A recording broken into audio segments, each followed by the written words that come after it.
Assalamualaikum warahmatullahi wabarakatuh. Perkenalkan, nama saya Dina Narfikasari dari NIM 195211361. Di sini saya akan mempresentasikan materi mengenai manajemen pengambilan keputusan. Konsep pengambilan keputusan. Pengertian pengambilan keputusan. Dalam Kamus Besar Ilmu Pengetahuan, pengambilan keputusan didefinisikan sebagai pemilihan keputusan atau kebijakan yang didasarkan atas kriteria tertentu. Pengambilan keputusan merupakan tindakan manajemen dalam memilih satu atau lebih di antara sekian banyak alternatif keputusan yang ada untuk menyelesaikan permasalahan dalam sebuah organisasi. Pengambilan keputusan merupakan fungsi terpenting dari pergerakan atau actuating. Bahkan dikatakan inti dari organisasi adalah kepemimpinan, dan inti dari kepemimpinan adalah keberanian dalam mengambil keputusan. Karena begitu, pentingnya pengambilan keputusan, kemampuan ini harus dikembangkan oleh seorang pemimpin. Yang selanjutnya adalah keputusan dibagi menjadi 3 jenis, yaitu keputusan terprogram atau terstruktur. Merupakan keputusan yang berulang-ulang dan rutin sehingga dapat diprogram. Contohnya, keputusan pemesanan barang, penagihan hutang, dan lain-lain. Keputusan setengah terprogram atau setengah terstruktur. Keputusan yang sebagian diprogram, sebagian berulang, dan sebagian tidak terstruktur. Contoh, keputusan membeli sistem komputer yang lebih canggih. Yang terakhir adalah keputusan tidak terprogram atau tidak terstruktur, yaitu keputusan yang tidak terjadi berulang-ulang dan tidak selalu terjadi.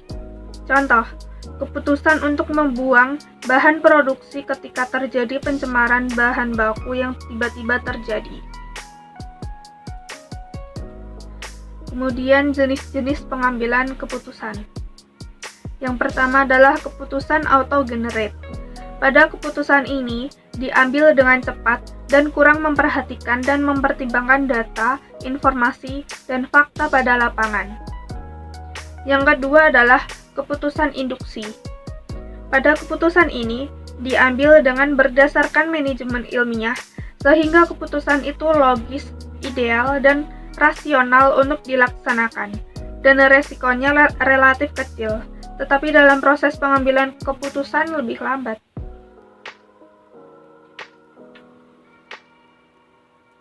Selanjutnya adalah pengertian manajemen sains, yaitu penerapan teknik matematika dan prinsip-prinsip ilmiah dalam persoalan manajemen untuk membantu manajer membuat keputusan yang lebih baik.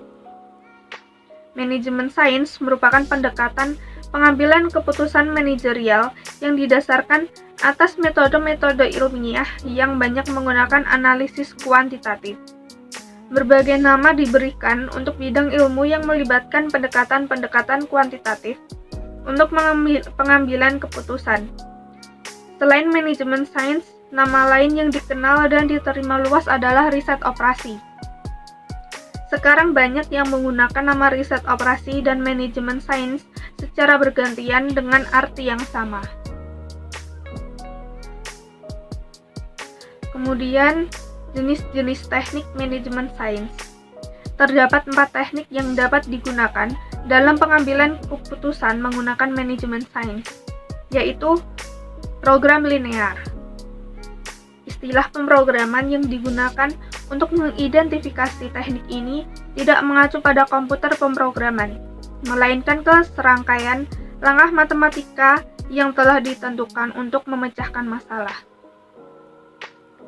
Kemudian teknik probabilitas. Hasil dari teknik probabilistik mengandung ketidakpastian dengan beberapa kemungkinan bahwa ada solusi alternatif.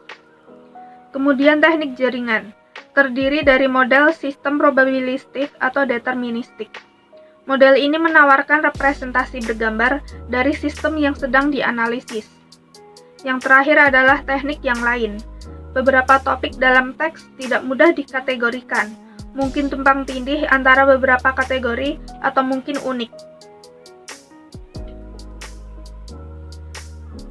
Langkah-langkah metode ilmiah dalam manajemen sains.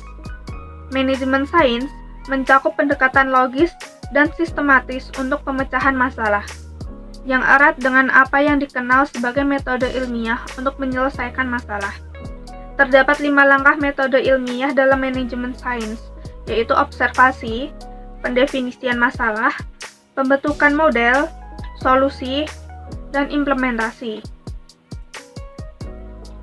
Yang pertama adalah melakukan observasi, mengenali dan mempelajari masalah-masalah yang dialami organisasi atau perusahaan agar masalah tersebut dapat dikenali dan bisa diantisipasi sebelumnya. Yang kedua adalah mendefinisikan masalah. Masalah harus dapat didefinisikan dan dijabarkan dengan singkat, tepat, dan jelas.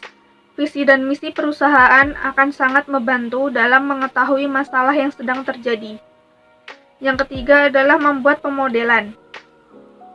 Suatu pemodelan secara manajemen sains yang tepat harus dibuat, yang merupakan penyajian ringkas untuk menggambarkan masalah yang sedang dihadapi. Yang keempat adalah menentukan solusi. Pemecahan masalah bisa dilakukan dengan program linear, probabilitas, dan teknik jaringan lainnya.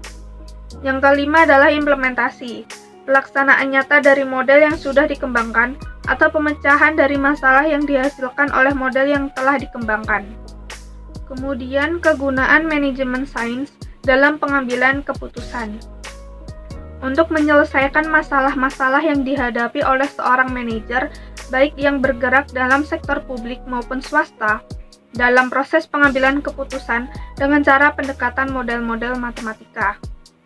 Teknik manajemen sains memberikan informasi yang dapat membantu manajer dalam membuat keputusan yang diperoleh dengan cara menggabungkan informasi yang didapatkan dengan keahlian dan pengalamannya. Selanjutnya, contoh real penerapan manajemen sains dalam pengambilan keputusan. Garuda Furniture merupakan suatu perusahaan yang memproduksi mebel dari kayu. Bahan baku utama yang digunakan berupa kayu jati dan kayu kamper. Untuk mendapatkan hasil yang baik, perusahaan menggunakan mesin multiguna yang dikendalikan komputer. Karena persaingan yang semakin tajam, manajemen perusahaan bermaksud meningkatkan efisiensi penggunaan sumber daya produksinya sehingga dapat mencapai hasil optimal. Contoh lain adalah membuat mobil Ford menggunakan simulasi komputer yang realistis untuk mempelajari kerusakan tabrakan pada mobil. Simulasi ini memberikan informasi yang akurat dan menghindari biaya penghancuran begitu banyak pada mobil uji.